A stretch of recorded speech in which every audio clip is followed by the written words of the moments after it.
Buenos dias, senor, senora, and senorita. This is Don. Messages from the heart of Don to you. I trust you enjoying this beautiful sunrise and Mexico weather. Anyway, my topic today is something that uh, comes up quite regularly when people ask me how you do what you do. Well, that I'll get to that in a moment, but I remember in 1995, I had a mentor named Dr. Steve Davis, and he lived in Winnipeg, and I at the time was on Prince Edward Island, and I called him and I said, Steve, I'm not listening to anybody, I'm not listening to anybody's work anymore. I'm just going to do this on my own, and I'm going to listen to the universe and connect to the universe and see what the universe has to say. And for the most part, I did.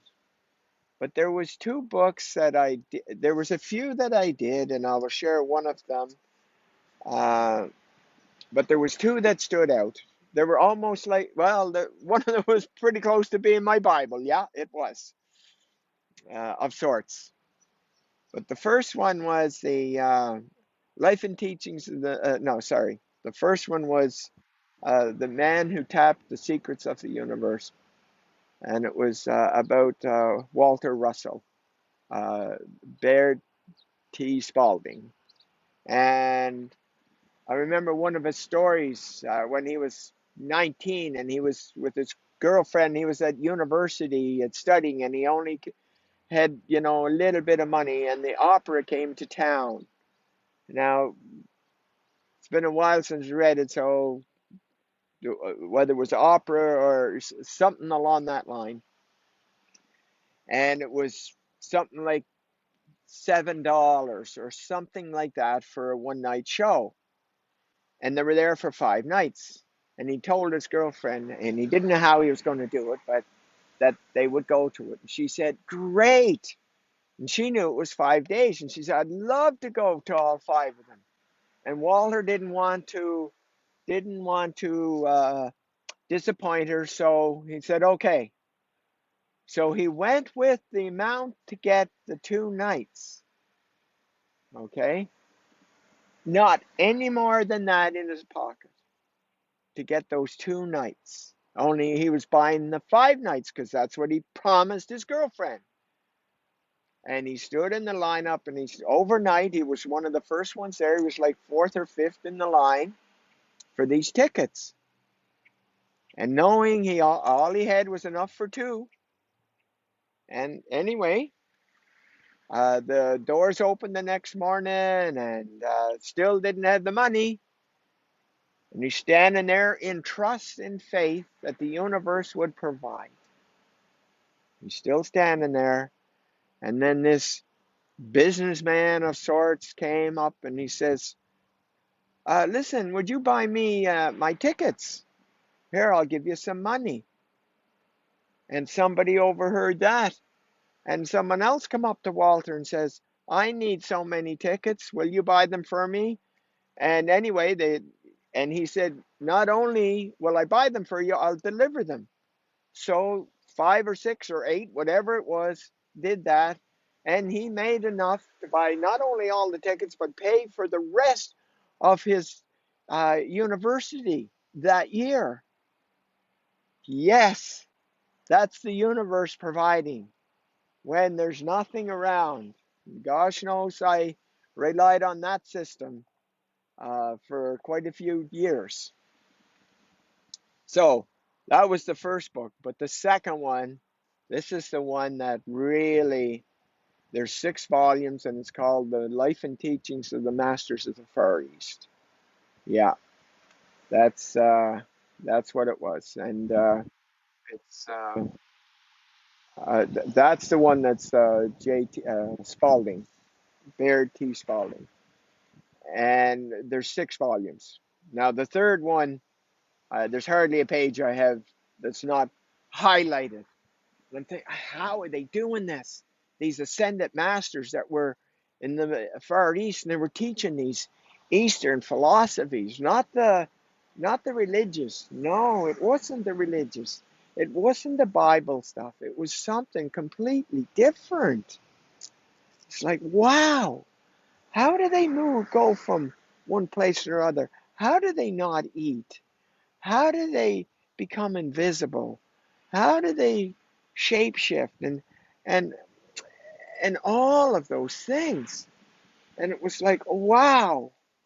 And I studied them, and I didn't know it. I didn't know it at the time, but they were integrating those words. Hi, Emil.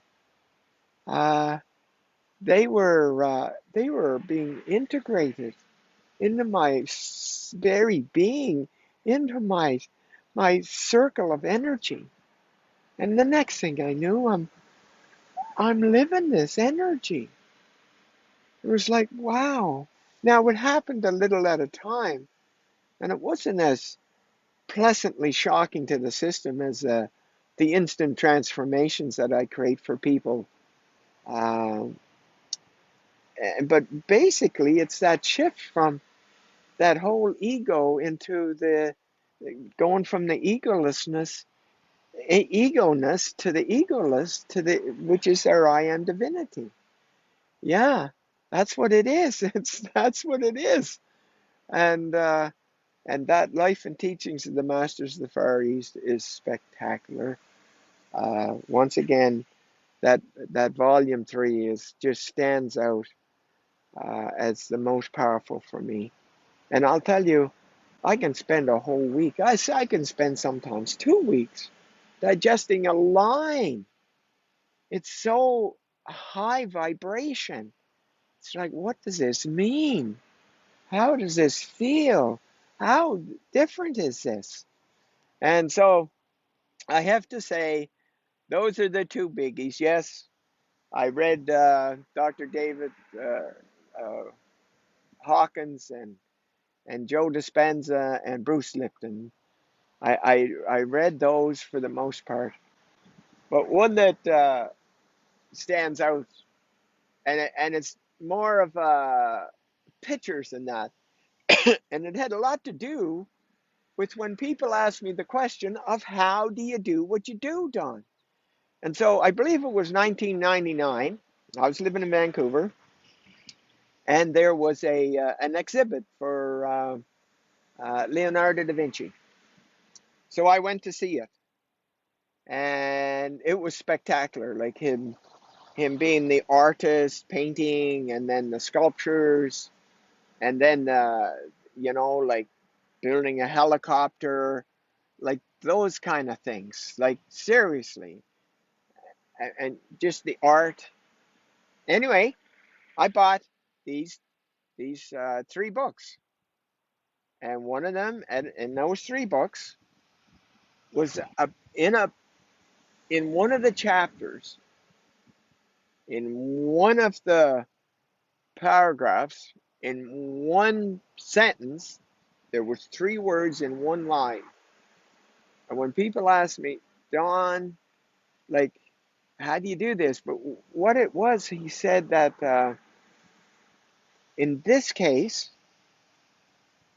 he was asked on many occasions, how come it took him so long for painting the Sistine Chapel? There it was right there. Imagine now, I haven't said it yet, but imagine Leonardo and I running into each other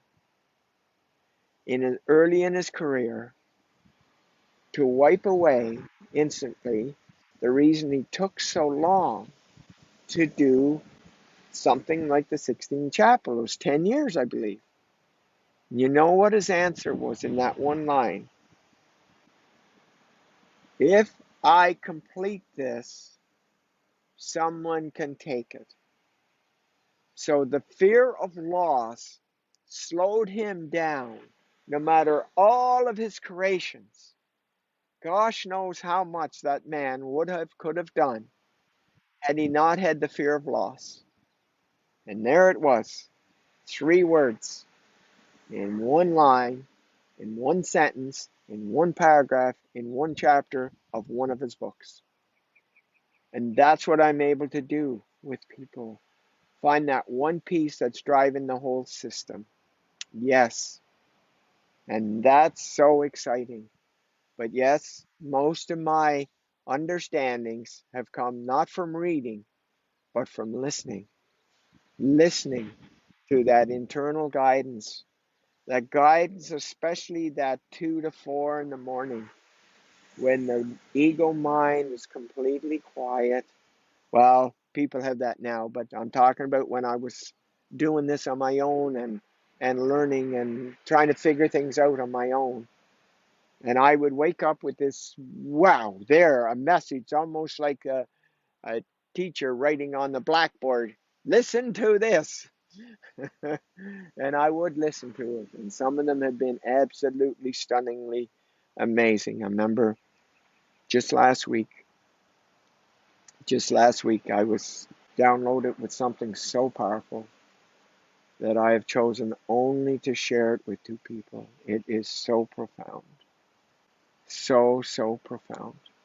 Anyway, that has been my guide and my teacher and my mentor since 1995. So I trust this was worth listening to and that there was some message for you as I share what this experience is in my life for me. You have yourself a magnificently, magically powerful day. I am Don. And remember, today at 11, as I did yesterday at 11 Mountain Standard Time. Yesterday I had the Spanish version, I Am Divinity Instant and Permanent Transformation by Donation. And today at 11 o'clock Mountain Standard Time is the English version. Hi, Soul. Welcome back, my dear. And the English version is today at 11 o'clock. And there it is. There's your chance to transform. Yeah, that's it. And Soul is here right now, and she is an example of that. This is 2 weeks ago. Soul has had her transformation, and she has not had a glitch. Yes, the ego tapped on her window a couple of times, but it never was able to crack the opening of the door. Nope. What a beautiful, beautiful, just listening to Soul's daily journaling of her experience. It's absolutely profound. Wouldn't need to know another thing other than listen to her downloads. They're that remarkable. So, anyway, you can have that as early as today. But also, if you happen to know anyone that's got a terminal illness, and I do one-on-ones as well. Most those are all entrepreneurs, mostly for now. But I also do ones with terminal illnesses. Yes, I have a doctor right now that was stage 4 cancer, and she had cancer, 5 cancers over 30 years, and it just kept coming back in different places in her body. And we'll know on the 19th. And she started 3 weeks ago. We'll know on the 19th of this month if she's got any left. How amazing would that be for that lady? And to have a clinical measurement of how powerful that is. So, anyway, those are the exciting things that are happening in Dawn Smith's world. And I'm glad, Soul, that you're a part of it, and great connecting with you last week, Emil. So sorry about the language. I'm in a different state and I can't get the words. So have yourself a magnificent day. Enjoy it. Look at this beautiful, spectacular weather.